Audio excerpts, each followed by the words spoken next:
it just being a bunch of like middle-aged white guys linking to each other to suddenly a real long tail developing, the relative amount of links started moving away from just a few A-listers into much more of the long tail. So what you had was mainstream media was still important. Today, lots of people will link to the New York Times or the BBC about the Korean nuclear weapon. But there will be less linking in a very small group of people self-referentially to each other, and much more relative linking to other people down the long tail. So on a relative basis, mainstream media looks bigger than the top few people in the blogosphere, and the concentration has moved from the top few bloggers to more people. And that appears to be something about show a bit about the maturity of each market. In the United States, where there's much more people, the relative amount of links to the top few bloggers has come down. I think in UK, it may be with relatively fewer bloggers, the top few in market get relatively more. I also want to refer to a point made by Sue just a few minutes ago. I said, well, of course you recognize all the people in the top 10 UK blog lists. And she said, no, I don't. In fact, I know about half of them. I said, well, how is that possible? She said, well, you know, you're sort of measuring inbound links, right? And we're not a sort of link-obsessed blog culture in the UK. We're not really. Yes, you are. Okay, well, here we go. Well, we have a good debate started, which is good. But the fact is that, well, I don't want to speak for you. You want to speak for yourself? Yeah, sure. Come. Okay, so I think there's a couple of big differences between the US and the UK when it comes to the A-list, as it's called. In the US, you have an A-list of people like David Weinberger, Doc Searls, David Weiner, people who actually know each other and have known each other for a while, and they've been blogging for a very long time. And you know, blogging, from that sense, creates this and extends this community of people who actually see each other at conferences, are friends, and link to each other a lot because they're reading each other a lot.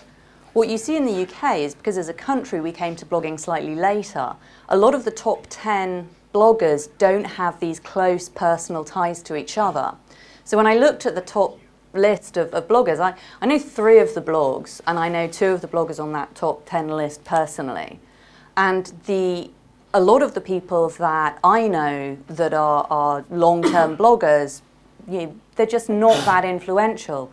So what you see is a much flatter curve, I would imagine, that the top bloggers in the UK, they're less of a distinct community. So there's less of this kind of interlinking and less linking to them, because they're not really cohesive in the way that they are in the States. And in fact, I think there's even kind of a rejection amongst a lot of the more popular bloggers of this concept of an A-list. That they don't feel comfortable with this idea that there is some kind of exclusive community, because it doesn't really exist. Wouldn't you say that the difference between that in the US, who the top bloggers are in the US, they're pretty much all in the same sort of tech, marketing, PR sort of space. They're all talking about the same. It's more about niche than actual geography. Yeah, and I think the influence of subject, you're right, is pretty major, because you see a lot of tech blogging in the States that you don't see so much here.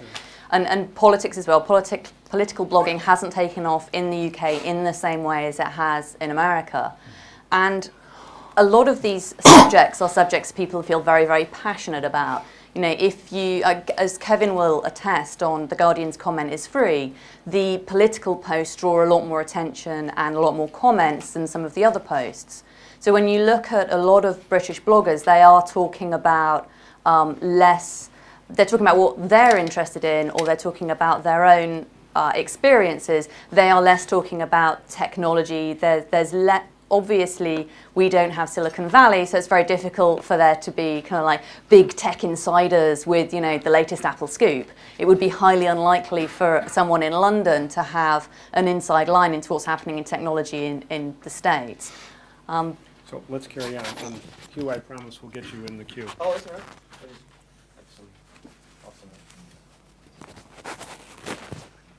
Hold those thoughts. Hold that slide. All right, so I'm going to come to my conclusion and pass it on to David. Basically, you've got to take a local view to blogging. because we see significant differences among markets. It's really a balkanized situation, as you can see. Clearly, companies and brands are being discussed in European blogs, but not nearly as often as in the United States. Those of you in the corporate sector should look at this as an opportunity, we believe. Okay, David, you're on. Thanks. One of the other things that we wanted to look at, and I'll take you through these 15 slides very quickly, was what's the impact of blogging? What effect does blogging have on the outside world? Which is a question I'm sure we all have. There's that sort of, that image that's regularly thrown at us that bloggers are sort of middle-aged white guys who sit in their pajamas in front of their laptops linking to each other. Sounds like me. Yeah. Well, we also were aware that as far as the subjects that people blog about, politics, public affairs, issues was one of the most popular. So what we decided to do was to narrowcast and look in on that area, and we've done two pieces of research. The first is a mechanical piece of research with the media. So we've looked at how the media have reported on political blogs. And the way we've done that mechanically is we've picked up wherever they've used the word blog, blogger, blogging, or weblog. And a couple of things come out. We've looked at this for the United States, UK, and France, and there are some similarities and some differences. This is the number of references over these quarters in the US to those words. As you can see, it's a chart that's going up fairly exponentially. This is the same chart, slightly different format. My research comrades have obviously decided they need a different format for the UK. Same shape though. Look at the shape for France, very similar as well. So as far as blogging's impact on mainstream media is concerned, it's going up fast. We then looked at the topics that the mainstream media were covering and referencing on blogs. These are the list of topics for the US, Middle East, Iraq, gas, energy, internet security, military. The UK, pretty similar. Politics way off the scale in the UK, but pretty similar.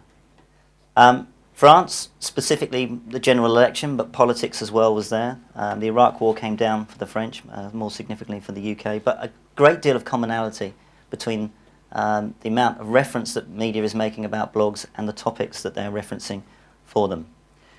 These are, as far as the mainstream media is concerned, the most quoted sites in the US. Daily costs here way off the target. Interestingly, and actually, sorry, I should say, as far as the US ones are concerned, they tend to be sites that take a particular political stance. They look a little bit like policy think tanks, but one of the big differences really in the US is that they tend to be activist. They tend to be grassroots organizations that get fundamentally involved in local elections or on specific issues. And I was talking to Mike Krompaski, our colleague from Washington, and we actually had a situation, I think, in the White House a few days ago where 4 bloggers were there. They had run a campaign that had actually affected a piece of legislation and there for the signing of the legislation. That's a particular thing that you have in the US that we haven't got up to yet in Europe. Here in France, the main blog sites are by the protagonists. If you look at the list of names on there, a lot of them are pretty well-known major political names from the French political environment. Obviously, we've got Web Cameron, so we'll see if that changes for our environment. And here I'm very happy to report, as he's sitting next to me, the most referenced blog in the UK as far as the media is concerned is Ian Dale's.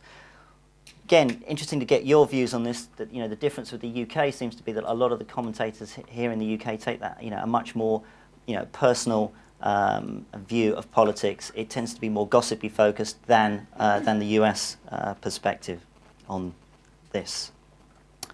We also then did a piece of omnibus research. So if that's what the media is saying, we then did an omnibus of consumers to find out how many were blogging. And these, there's lots of stats on this, but this is a fresh take on it. How many were blogging, and what that was actually doing in terms of changing their behaviour. And this was an omnibus again done in UK, France, USA, but we added Belgium in this case. 1,000 representatives in pretty much every market. Field work by an independent company. And these are the main elements of it. We've got lots of detail on this, and these are on our various blog sites and websites. In an average week, about a quarter of the UK, about a quarter of France, quarter US, slightly less of Belgium, said they read blogs. It's a big chunk of those populations. Most markets, they tended to be younger and male. Of those who did read blogs, most it was just once a week. All countries, except